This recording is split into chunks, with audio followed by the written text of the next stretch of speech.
back in the early 60s was when Kennedy deinstitutionalized the state hospitals. Prior to that, people with mental illness were really in the state hospitals, largely. And so that created the community mental health centers. So we're talking late 50s and 60s is when that change started.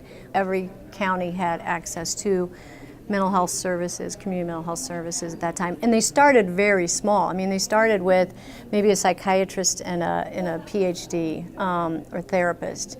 And it's grown. I mean, obviously from what it was in the early 60s to what it is today, it's grown. And when you consider who was actually coming forward in the early 60s and saying, I have a mental health issue, the risk of being put in a state hospital was probably always there. So that voice probably wasn't heard as much to today when there are so many advocacy groups and so many folks that are making an opportunity to educate individuals in our communities about mental illness. The states were really pressured to find alternatives for people who were in the state hospital. You had people who had been in the state hospital for a long time. If you want to talk about the whole development of state hospital treatment, you've got people who early on, 60s, in the 70s, who went into the state hospital at a time when there were really no consistently effective treatments. And many of those people became institutionalized, and they had been in the state hospital for many years, and frankly, many of their families did not want them to leave the state hospital. And yet the state, because of budgetary issues, wanted to be able to discharge people through the deinstitutionalization route. That process of deinstitutionalization really did drive the development of halfway houses and all the variations of halfway houses. Over time, there became a disagreement regarding the research suggesting how people were to be integrated in the community. There was some research that indicated that people living for extended periods of time in halfway house facilities was in itself a form of institutionalization and was not providing people with a true integration into the community. Yes, they were helped to go to the YMCA and to get membership there, but it wasn't really integrating people in the community.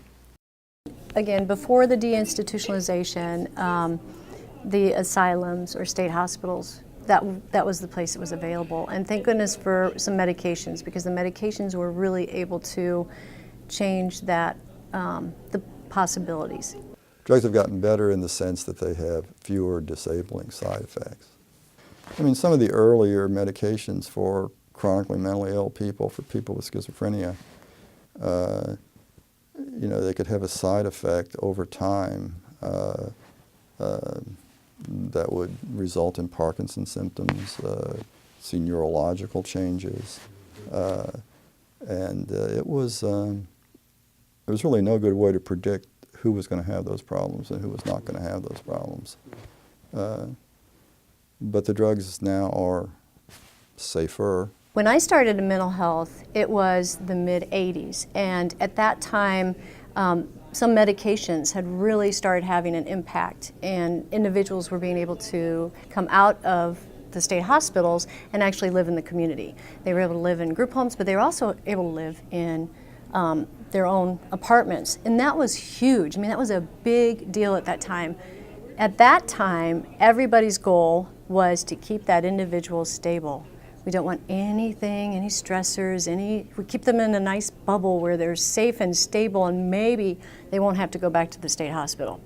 At that point in time, it didn't take much for an individual to have to go back to the state hospital. So that was our goal. Well, over time, medications got better, the treatments got better, we all got wiser, started to understand mental illness more, And in the early 90s, Voc Rehab decided it was time to engage the mental health centers in providing employment services for the individuals that they serve. Prior to that, either you did it on your own, you created your own programs in-house, or perhaps you had a DD provider who was willing to work with your clients with Voc Rehab. Otherwise, there really wasn't that option.